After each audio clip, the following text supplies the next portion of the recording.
इस panel discussion का आगाज़ करते हैं।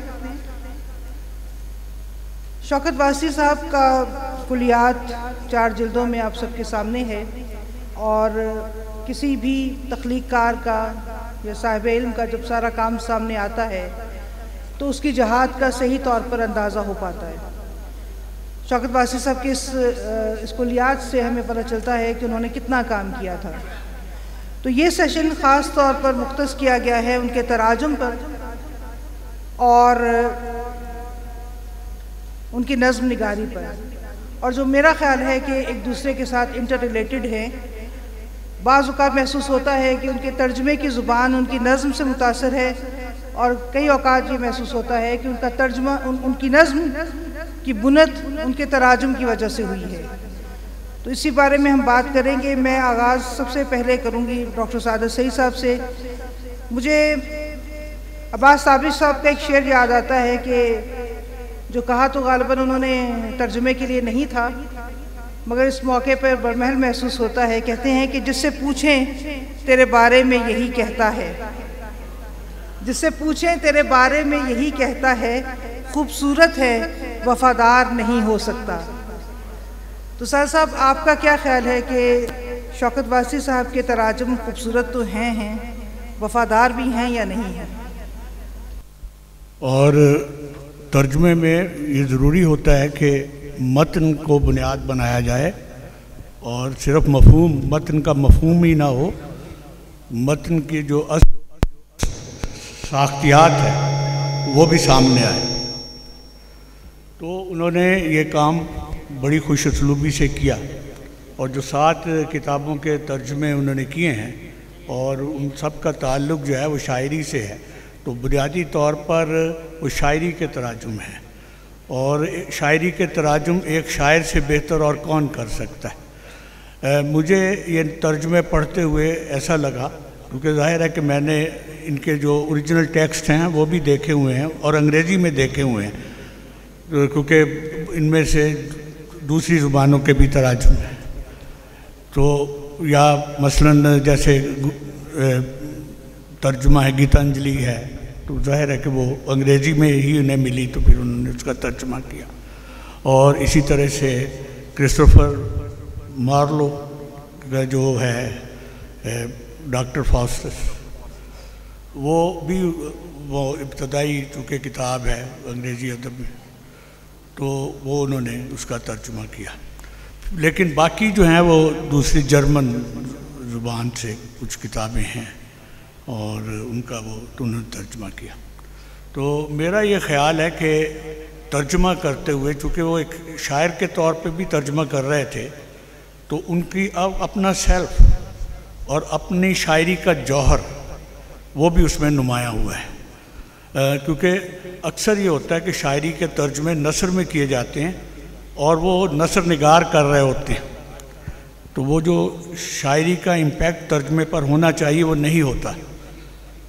तो शौकत वासी साहब के तर्जुमों में शायरी का इम्पैक्ट मौजूद है और उन्होंने वो सारी कॉनोटेशंस जो मतन में थीं उन पर उर्दू में उनके हवाले से बहुत ही खुश उसलूबी से तख्लीक़ात की हैं।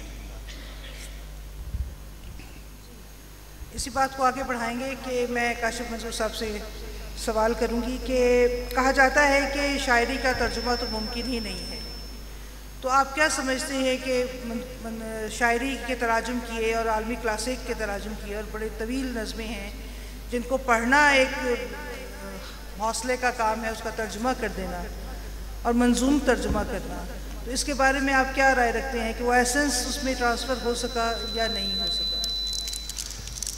जी, मेरा ख्याल है कि इन तराजुम के करने के लिए शौकत वारसी साहब से बेहतर शायद कोई आदमी नहीं था।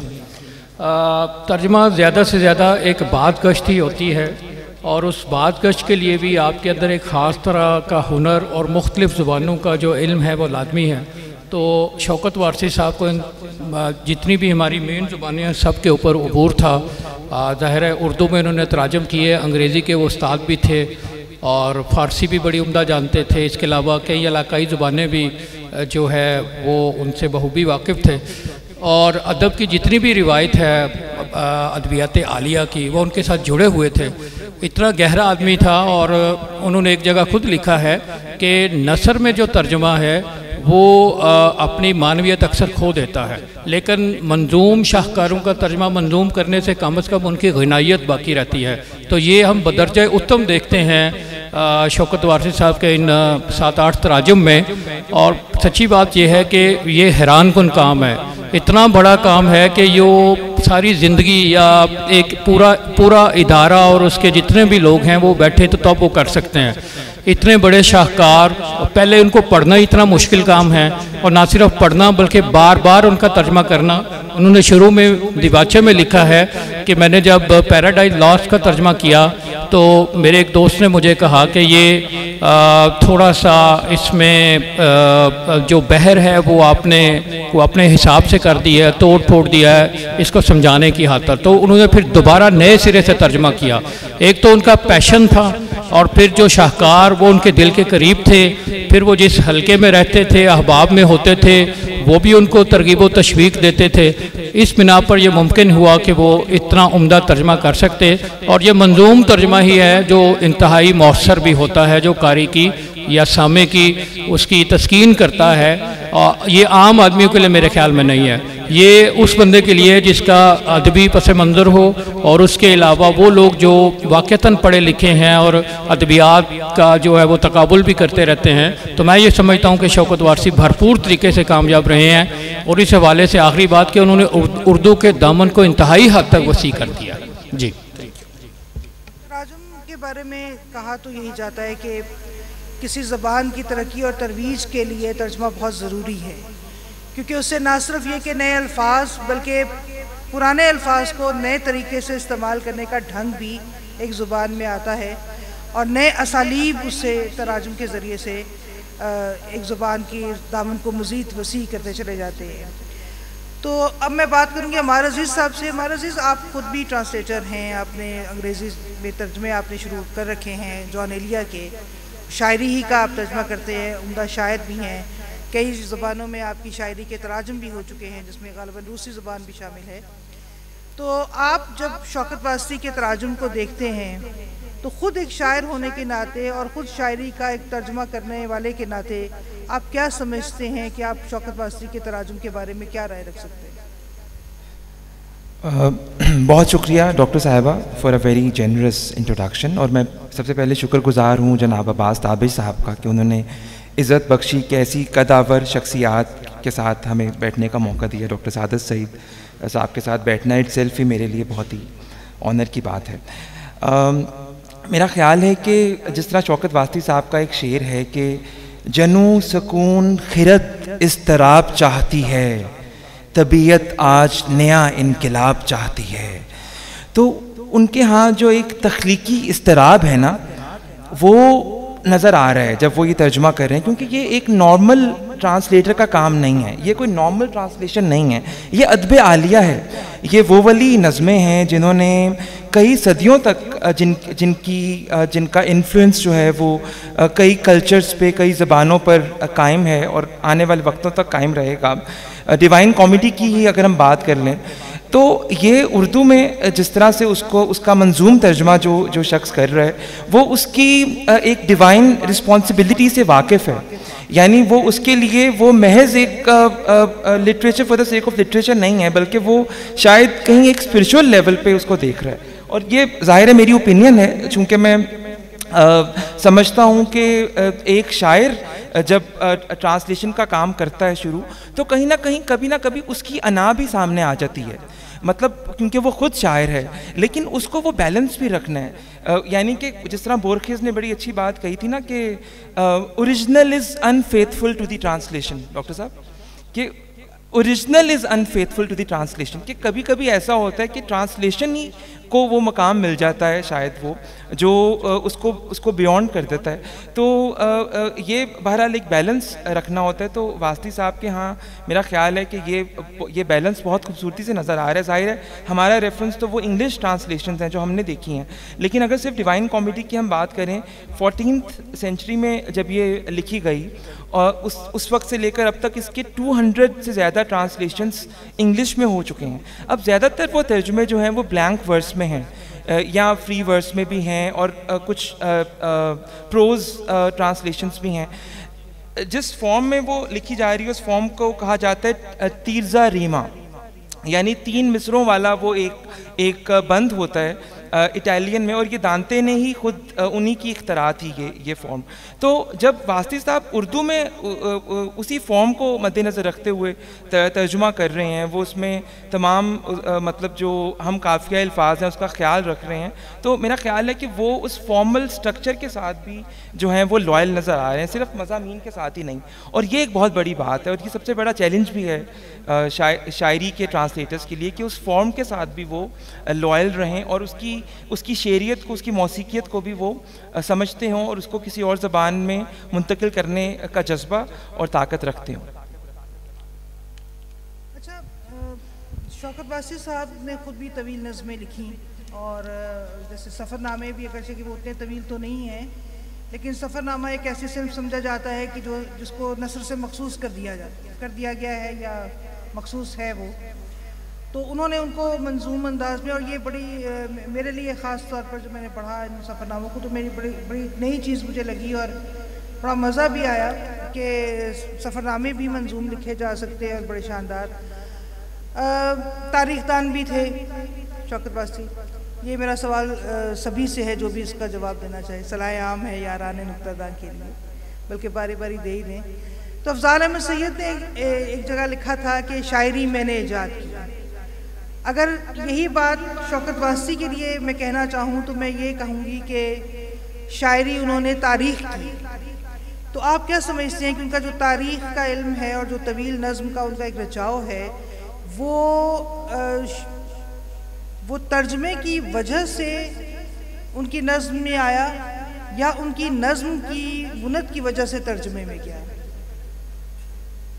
मेरा ये ख्याल है कि दोनों ही अमल साथ साथ चले हैं, क्योंकि तर्जुमा करते हुए आप बहुत कुछ सीखते भी हैं।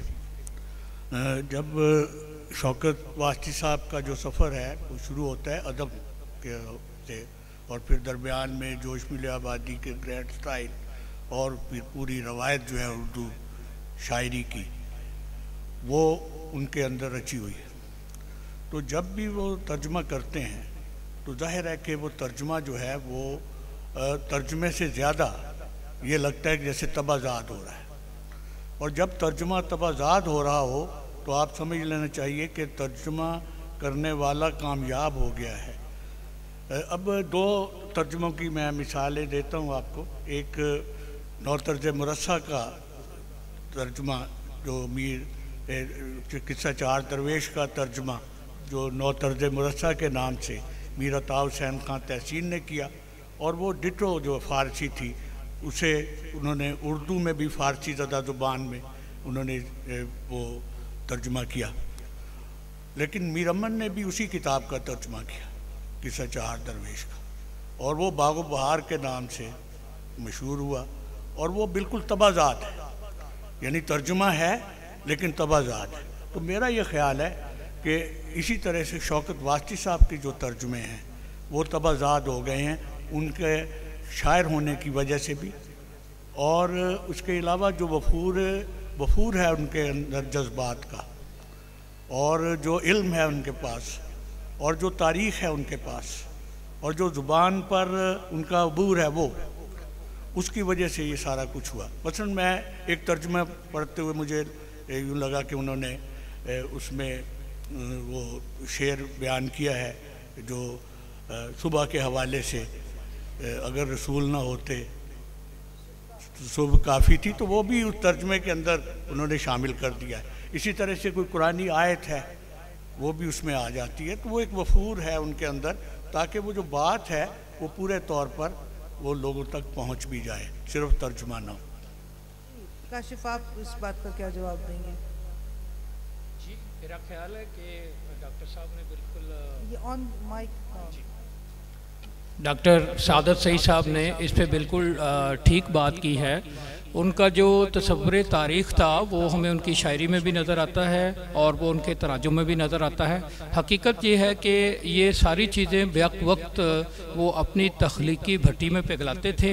उसका कुछ हिस्सा जो है वो शायरी में आ जाता था, कुछ तराजुम के ज़रिए से ज़ाहिर हो जाता था और कुछ उनकी दोस्तों की महफ़िलों में या दीगर जो तख्लीकी काम वो करते थे वो उनमें ज़ाहिर होता था। उनकी तख्लीक ने उनकी तारीख़ी तसव्वुर को मजबूत किया और उनके तारीख़ी तसव्वुर ने उनका जहन इतना इंसान दोस्त बनाया कि वो तराजुम की तरफ आए और उसमें भी उन्होंने अपनी ज़ुबान, अपनी तहज़ीब की जो पैरेलल चीज़ें थी उसको सामने रख के देखा। तो यही वजह है कि उनके तराजुम हमें शाहकार नज़र आते हैं। मंजूम उनका तर्जमा करने की वजह भी हमें वही मालूम होती है कि वो ख़ुद इस दर्जा इसमें डूबे हुए थे कि वो उसका ज़्यादा से ज़्यादा उसको मतन से करीब रखना चाहते थे। जैसे आपने पहले ये फरमाया कि उनका तर्जमा जो है ना सिर्फ खूबसूरत है बल्कि वफादार भी है। तो उसकी वजह उनका एक बेहद खुला तख्लीकी जहन था, जो तख्लीक कार ही बेहतर तौर पे समझ सकता है कि इसको इसकी अहमियत क्या है तख्लीक की, और फिर तर्जमा करते वक्त वो उसी जाविया निगाह को ज़्यादा से ज़्यादा अपने सामने रखता है कि उसकी कम से कम एक हद तक सही, वो बाज़गश्ती सही, लेकिन वो तर्जमे में आ जाए। तो इस लिहाज से मैं डॉक्टर साहब को एंडोर्स करता हूँ। हमार यही सवाल हम आपकी तरफ अब लेके आते हैं कि आपका क्या ख्याल है कि शौकत वासी साहब ने जो तराजुम किए उनका इम्पैक्ट उनकी शायरी तवील नज़्म के तनाजुर में ज़्यादा है, या तवील नज़्म जो उन्होंने लिखी उसका इम्पैक्ट की वजह से वो शायरी तवील नज़्मों की के तराजुम की तरफ मुतवज्जो हुई? मेरा ख्याल है कि इसका सवाल, इस सवाल का जवाब इस मतलब when you consider the fact कि जिन नज़मों का वो तर्जुमा कर रहे हैं ये वो नज़में हैं। ख़ास तौर पे अगर हम डिवाइन कॉमेडी की बात करें, जिस तरह अहदनामा कदीम जिस भी ज़बान में उसका तर्जुमा किया गया वो एक ख़ास असलूब उसने उस ज़बान में मुतारिफ़ करवाया। इसी तरह डिवाइन कॉमेडी के बारे में ये कहना मुबालगा राय नहीं होगी, बल्कि कहा जाता है ये कि वो जब कभी भी ट्रांसलेट की जाती है किसी भी ज़बान में तो वो एक नया असलूब, एक नया लहजा अपने साथ लिए हुए जाती है। और भी नज़में हैं लेकिन मेरा ज़्यादा इंटरेस्ट चूँकि उसमें है, मतलब ये सारा काम है और इस पर एक तवील उम्र चाहिए इस पर बात करने के लिए, और आने वाले वक्तों में होती रहेगी। लेकिन अभी सिर्फ मैं डिवाइन कॉमेडी की ही अगर बात करूं तो यकीनन जब उसका मंजूम तर्जुमा वो कर रहे हैं तो उनके अपने जब एक ज़बान में ही वो नया लहजा मुतारिफ़ करवा रहे हैं। और बाय द वे एक छोटी सी बात मैं, क्योंकि नौजवान भी यहाँ काफ़ी बैठे हैं, लिटरेचर के स्टूडेंट्स होंगे, जब ये टस्कन एक इटालियन का डायलेक्ट है जिसमें ये लिखी गई थी डिवाइन कॉमेडी, तो वो टस्कन एक कंपैरेटिवली एक इतना मतलब उस वक्त तक इतना कोई अदबी मकाम इस ज़बान को नहीं मिला था। तो इस नज़्म ने उसको वो एक अदबी मकाम दिया और स्टैंडर्डाइज किया उस लैंग्वेज को। तो जब कभी ट्रांसलेट भी ये होती है, जिस तरह मैंने पहले अर्ज़ किया, और उसी बात से इसका ताल्लुक़ ये भी है कि उर्दू में हमें ये ज़्यादा बेहतर समझ आती है बात, मिसाल कि जिस तरह मीर जब लिख रहे हैं तो वो पहले बड़े शायर भी हैं और उर्दू इवॉल्व भी हो रही है, और वो उनका कंट्रीब्यूशन ज़बान को बनाने में भी है और इसी ज़बान के वो पहले बड़े शायर भी हैं। इसी तरह दांते जो हैं वो इटालियन के हैं। तो जब इसका ये पहला उर्दू का मंजूम तर्जुमा है, क्योंकि इससे पहले अजीज़ अहमद साहब ने जो गालिबन दक्कन में पैदा हुए थे 1914 में और यूनिवर्सिटी ऑफ टोरंटो में रहे कई साल, उन्होंने एक नसरी तर्जुमा कर रखा था, लेकिन ये पहला इसका एक मंजूम तर्जुमा है और इसने एक ख़ास तरह का ये अपने अंदर एक समोए हुए है। मेरे पास अभी ज़ाहिर है वक्त की किल्लत भी है और मैं कोई बहुत अच्छा उर्दू रीडर नहीं हूँ, वरना चंद हम चीज़ें पढ़ते हैं अभी यहाँ पर, लेकिन आप लोग ज़रूर पढ़िए क्योंकि एक ख़ास तरह का इम्पैक्ट है जो कि वो बहुत ही मिराकुलसली कामयाब हुए हैं शौकत वास्ती साहब उसको उर्दू में ढालने में without compromising on the original. तो ये जिन नज़मों का शौकत वासी साहब ने तर्जमा किया है, जो बड़ी बड़ी नज़में, जिनका पैराडाइज लॉस्ट का तर्जमा किया, डिवाइन कॉमेडी का तर्जमा किया, गीतांजलि का तर्जमा किया, अच्छा ये नज़में वो हैं जो जिनको लिखना तो बहुत दूर की बात या तर्जमा करना तो बहुत दूर की बात, उनको पढ़ना और उनको समझना भी एक रियाजत मांगता है। पिता मार के बैठना पड़ता है, दुनिया माफिया से बेनियाज होना पड़ता है, अपने अंदर उतरना पड़ता है। मतलब आप वर्जल को कब मिलेंगे? जब आप अपने अंदर उतरेंगे। और ये सिर्फ रोमांटिक पोइट्री नहीं है, ये फिलोसॉफिकल है और उम्र के और मेच्योरिटी की ख़ास सतह को मांगती है, वो अधहयाती मोड़ को मांगती हैं ये नज़में समझने के लिए भी। और इनकी हर किरत जो है वो एक नया पहलू देती है, एक नया मायने, एक नई तफ़हीम से इंसान गुजरता है। तो जाहिर है कि तर्जमा करने वाले ने कई दफ़ा उसको पढ़ा होगा, उनको पढ़ के अपनी रूह के अंदर उतारा होगा, उन नज़मों के साथ ज़िंदगी बसर की होगी, तभी वो इस काबिल हो सके। मुझे वैसे यहाँ कमी महसूस होना शुरू हो गई है सभात आसिम वासी की कि वो यहाँ होते तो हमें बता सकते कि कितनी मर्तबा शौकत वासी ने नज़मों को पढ़ा होगा तो जाकर इनको ट्रांसलेट किया होगा। मेरा यहाँ पे एक सवाल कह लीजिए या एक राय मैं आपसे लेना चाहूँगी कि शौकत वासी का अपना उसलूब जो नज़्म का है वो उनकी गज़ल से बहुत मुख्तलिफ है। बस जब उन्होंने गीत लिखे तो और लफ्ज़ियात का इस्तेमाल है, ज़ाहिर है गीत की जो फॉर्म है वो कुछ और गज़ल की फॉर्म से मुख्तलिफ है और वो मुख्तलिफ लफ्ज़ियात का तकाज़ा भी करती है।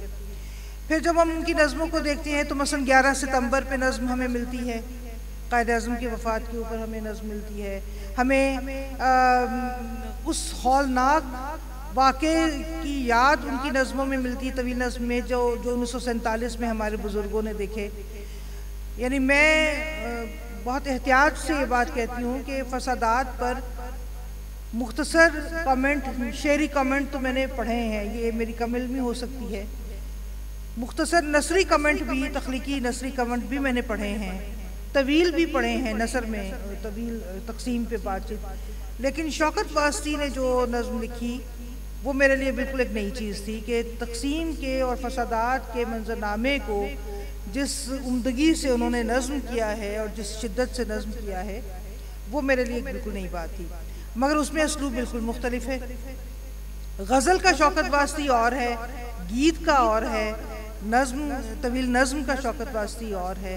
कहीं वो हिंदी असल अल्फाज का इस्तेमाल करते हैं, कहीं वो बहुत क्रूड इस्तेमाल करते हैं। अच्छा, बाज़ औक़ात वो जब तराजुम कर रहे हैं तो बिल्कुल नामानूस अल्फाज भी इस्तेमाल कर लेते हैं, बिल्कुल गैर शेरी जिन्हें लफ्ज़ियात हम कहते हैं वो भी उनके तराजुम में हमें नज़र आती हैं।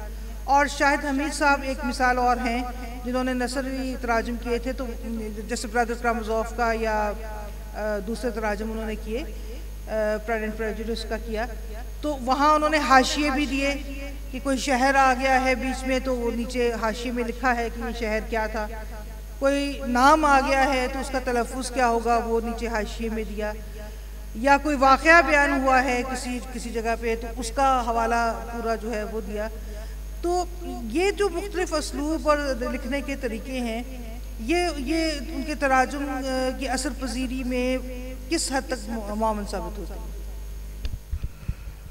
मेरा ये ख्याल है कि उन्होंने तर्जुमा करते हुए बहुत से जो किरदारों के नाम थे और जो उन्वानात थे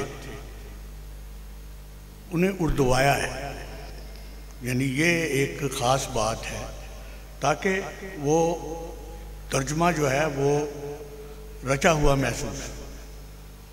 मतलब मैं जब पुराने तर्जुमे पढ़ता हूँ किसी यूनानी मसलन किसी तहरीर के ओडिसी का मसलन तर्जुमा पढ़ा तो उसमें बहुत से ओरिजिनल जो नाम हैं वो उसमें शामिल हुए हैं, तो उससे शायद एक कुछ रुकावट सी हमें महसूस होती है। लेकिन अगर आप किसी नाम को एक अपनी ज़ुबान के अंदर रचा लें तो उससे ज़्यादा रवानी पैदा होती है। फिर ऐसा भी है कि ये चूँकि क़ब्ल मसीह का तर्जुमा भी उन्होंने किया जाएगा तहरीरों का, और उसके अलावा उन्होंने वस्ता के जो अदब है उसके भी तर्जुमे किए, और फिर ये हमारी 20वीं सदी के में भी तर्जुमा किया। मामला ये है कि जब तक आप मॉडर्न ज़ुबान इस्तेमाल नहीं करेंगे आपके तर्जुमों को पजीराई नहीं मिलेगी। और शौकत वास्ती साहब चाहते तो ज़ुबान का वो स्टाइल इस्तेमाल करते जो उन तर्जुमों में था, लेकिन उन्होंने उस स्टाइल की जगह ज़ुबान को बिल्कुल ताज़ा कार शायर की हैसियत से इस्तेमाल किया, और जिसकी वजह से ये सारे तर्जमे रवां तर्जमे हो गए। और इसमें यह भी है कि बाज़ जगह मसलन उन्होंने कंटिन्यू कर दिए हैं मिसरे, अगर तोड़कर आप पढ़ें तो वो जो है एक पाबंद नज़्म की सूरत भी पैदा हो जाती है। लेकिन उन्होंने एक ख़ास एहतमाम किया है कि तर्जुमे में ख़याल का जो तसलसल है उसे कायम रखने के लिए मिसरा भी जो है वो उतना ही तवील हो जितना कि वो ओरिजिनल मतन में है। तो मैं समझता हूँ कि बहुत ही उम्दा तर्जुमा निगार हैं, और हम महरूम हुए हैं। ज़ाहिर है कि ज़िंदगी जो है जितनी होती है आदमी की उतना ही काम कर सकता है, उम्र जिसकी जितनी है नक्श उसके उतने हैं, कौन फिर ज़माने में पाएगा निशान अपना। लेकिन ये अदब जो है ये उनका निशान है, और ये हमेशा रहेगा, और दायम ये कदरें जो हैं वो रहेंगी, और उनका नाम याद रहेगा। जी, सादत साहब ने बड़ा अच्छा उनका जायज़ा पेश किया। यहाँ पर मैं उनके चंद एक तर्जमे के नमूने पेश करना चाहूँगा, जिससे अंदाज़ा हो कि ये एप्लीकेशन उन्होंने अपने ट्रांसलेशन के ऊपर किस तरह से की है।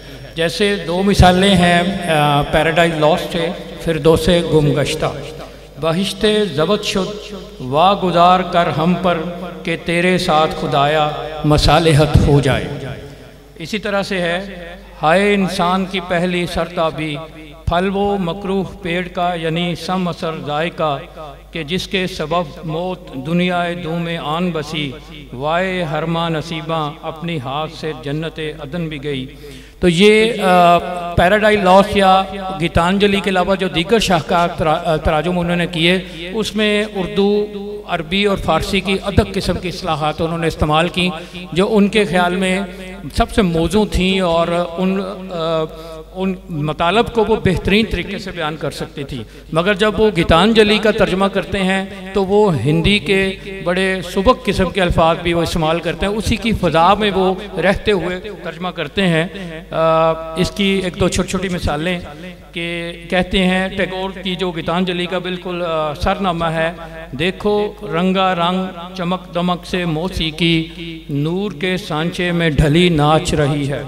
और इसके अलावा, तेरे आगे सरखम यार, तू है मेरा पालनहार, मैं हूँ तेरा शेष नवास, जागा है मेरा एहसास।